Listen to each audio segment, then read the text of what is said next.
Weirdness, or uniqueness, is something that most people in the world simply don't know how to appreciate. Most people are more comfortable around conventional or normal people. After all, this seems to be the much safer choice. However, eccentricity is often synonymous with authenticity and a strong sense of self-confidence. Often, we hide the best parts of ourselves because we're afraid that others are going to reject or misunderstand us. After all, it's happened, either to us or to people that we know, and sometimes at a very young age. Part of the human condition is the desire to be liked and to conform to the box we're supposed to be in. At some point, there comes a time when we realize that we don't want people to like us for something or someone we are not. This is the point where you learn to embrace your weirdness and learn to appreciate your unique self, flaws and all.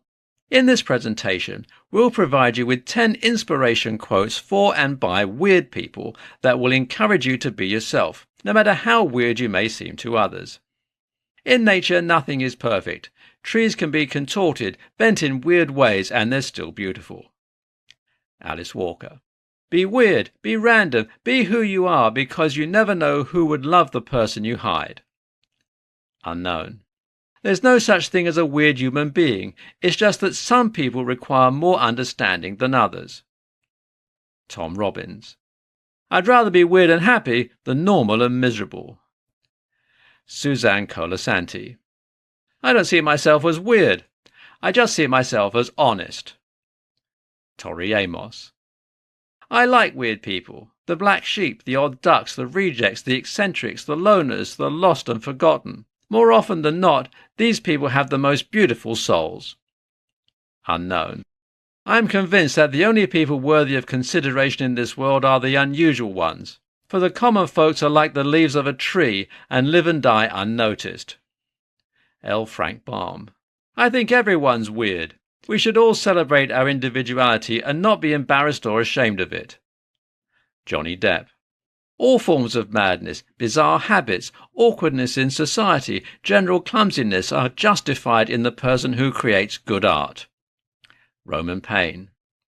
Blessed are the weird people, poets, misfits, writers, mystics, painters, troubadours, for they teach us to see the world through different eyes. Jacob Nordby. Conclusion. You must learn to embrace your weirdness. Sure, not everyone is going to fall in love with who you are, and that's perfectly okay. Not everyone has to like you. The only thing that matters is that you learn to like yourself and be true to yourself. Don't ever let anyone get you down.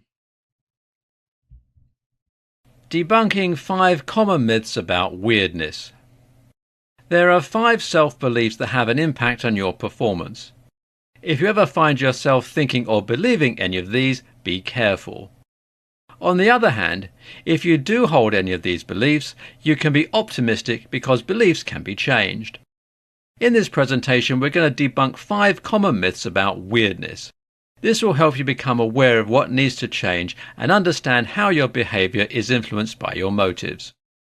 Success is determined by how you compare with others. When it comes to our personal and professional agendas, we all set our own standards of excellence. We compare ourselves to our past achievements. We compare ourselves to objective standards. We compare ourselves to other people. These comparison points determine our goals. I cannot obtain happiness. Many people believe that their weirdness will keep them from obtaining happiness, no matter what they're trying to do. They believe that they're just as likely to find a unicorn in the White House. However, it is possible to achieve happiness. Here's what you must do. Figure out your values. Understand that attaining certain goals isn't the answer.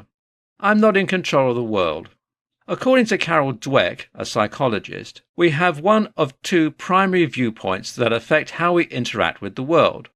We believe that we can change and grow with personal effort, or we are at the mercy of the world, unable to influence our own destiny. My skill/ability is extraordinary. A survey from 2018 indicated that 73% of nearly 3,000 college-educated Americans believed that they were above average intelligence. Unfortunately, skill inflation is a major issue in the workplace. A college graduate will show up for a job thinking they can do it when, in reality, they're not even close to being prepared. In addition to derailing your career, overconfidence in your skills makes you seem hopeless because you have no clue that your performance is subpar. When you're in a professional environment, you may have a hard time recognizing the obvious, and instead of trying to improve, you just keep looking for validation for your own beliefs while ignoring information that conflicts them. It's my motivational type. As humans, we have a voracious desire to try to find the reason for certain behaviors, outcomes, and events. If something doesn't work out right, we want to know who caused it and why it happened. If something does work out perfectly, we snatch up credit and then try to find out how and why it was a successful outcome so that it can be repeated in the future. We also enjoy not expending cognitive effort when we can. Why should we think/reason if it's possible to generalize? This pattern of seeking causes an event, and also resting our brain causes us to label others based on certain characteristics and traits. We use labels to justify our identities and behaviors. Labeling ourselves and others becomes an issue that leads to inaccurately branding others for several reasons. For example, though some consultants/authors would like you to believe it, there is actually no such thing as fixed motivation. Though you might exhibit some dominant motivations, your behaviors actually change with the situation. When we generalize, we assume that everyone that falls under that certain label have the same motivations. They really don't. Sometimes a person is labeled and they act the way they are labeled because that's what they think is expected. Conclusion. If you find that you have any of these weird thoughts or behaviors, don't stress too much over it. The truth is, when you become aware of it and decide that you want to change, you'll be able to. Hopefully, this has helped you to debunk 5 common myths about weirdness. How to foster creativity, one day at a time. Looking back through human history, you can see that value has been placed on creativity. Some have even referred to it as the skill of the future. Perhaps this is because creativity helps individuals adapt to uncertainties and solve issues as they come up. Some research suggests that creativity is a more accurate predictor of extended lifespan than intelligence or openness to experience. In this tutorial, we'll teach you how to foster creativity one day at a time. Steps to fostering creativity daily. Here are 8 steps to fostering creativity in your daily life. Make a plan. The very first step to fostering creativity is to work on your craft. While this may seem obvious, the truth is many of us forget that in order to be successful, we must work hard and practice. We can't just sit still doing the same thing every day and expect to see improvement. In order to grow, we must consistently water our soil. One way to do this is to make a plan. Set aside time on a daily basis to work on specific things. Additionally, set goals for yourself. Creating a plan instills commitment. Giving yourself deadlines helps you to manage and track your progress. Most of all, this will keep you accountable. Carry a journal. In some cases, you may feel like you're running around with no time to foster your creativity. However, don't let this limit you. Keep a journal with you at all times. This way you can pull it out and jot down ideas as they come up.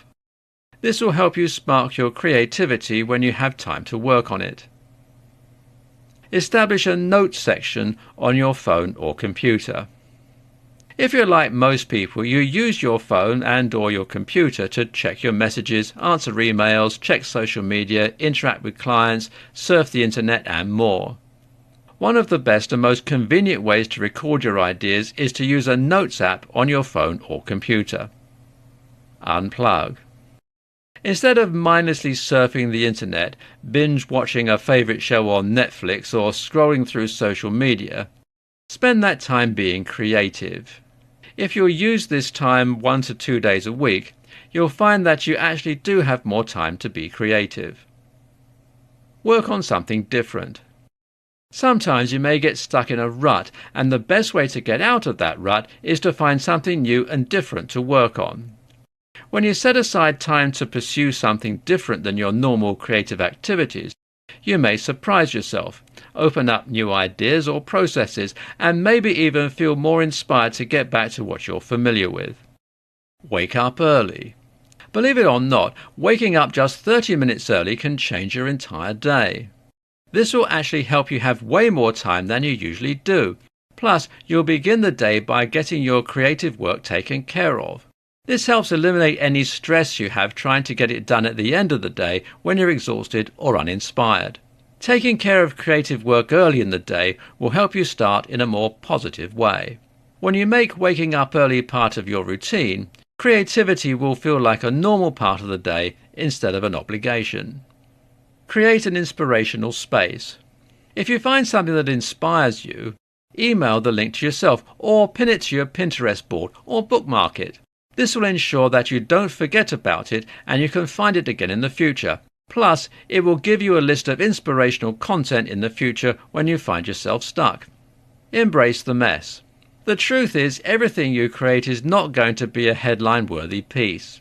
However, don't let this get you down. The important thing is practice, not perfection. Embrace the mess and understand that success is an ongoing process. Enjoy the process, even the mistakes, and let yourself grow. Conclusion. There has always been value placed on creativity. However, in our day-to-day lives, we often get busy and forget to take time to be creative. These tips can help you foster creativity on a daily basis. Weird people lead people. One of the biggest things that leaders struggle with is learning to embrace their weirdness. But if you don't learn how to do this, you're going to miss out on one of the easiest ways to strengthen your team and create a wonderful company culture. When you're trying to build weirdness into your team, the ultimate goal is to develop a company that's 100% authentic. When you are a leader, there are many benefits of letting your weirdness show around your employees. In this presentation, we'll explain some of the benefits of weird people leading people. 3 benefits of being a weird leader. Many people believe that as a leader, they have to display professionalism at all times. But the truth is, it's perfectly acceptable and even encouraged to be weird. Here are 3 benefits. You encourage employees to be themselves. When you're building your team, you may find that some of your new hires are nervous about meeting everyone. The best way to get them to open up is to share an embarrassing story about yourself during a company-wide meeting. This will make them laugh, which will help them relax and let their guard down. When they see that their leader is down to earth, they are more likely to be themselves. Unfortunately, many times leaders believe they must be stern and display themselves as the picture of perfection 24 hours a day, 7 days a week. They believe that this is the best way to get respect. However, the truth is, this is one of the worst things you can do as a leader. You must be able to be honest with your team about your weaknesses, because this is the best way to improve your own credibility and get them to respect you. There's no one that wants to work for a leader that seems fake. After all, you wouldn't want your employees to be fake, would you? If you embrace your weirdness and start being open about it around your employees, they will too. Before you know it, everyone will be acting like themselves, and the office environment will be much more fun. The company will become innovative. You know that it can be difficult to get all of your team members to where they can speak up when they have an idea. However, sometimes that's where the best ideas come from. And if you, as the leader, will start to voice some unconventional ideas in company meetings, you may find that everyone else will start to chime in with their own ideas. In some cases, you may find that it's fun to throw out an idea that you know the team is going to veto. This will indicate to the team that their ideas can't be that strange or bad and encourage them to speak up more often. Since you're the leader, your team members will feel good about themselves when their idea is voted in over yours. Sure, it means that you lose the spotlight for a moment, but it builds the confidence of your team members, and they'll start innovating without your encouragement. You'll make better hiring decisions. Once the team members start to let their inner weirdness show, it will begin to rub off on those that you interview. When an interviewee comes in, they'll see what it will be like to work at your company. They'll see that everyone in the office is quirky and proud to let it show.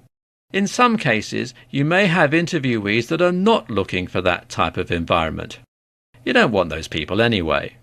Start the interview by having a few fun and unique questions. Then gradually ease them into the weirdness by inviting them to a company social.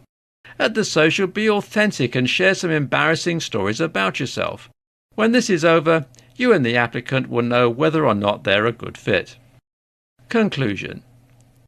Leaders tend to struggle with letting their weirdness show, or, as some people put it, letting their freak flag fly. However, the truth is, a little weirdness or a few quirks can't be a bad thing. After all, when you show your weirdness, you'll find that employees feel free to be themselves, will learn to be more innovative, and you'll make better hiring decisions.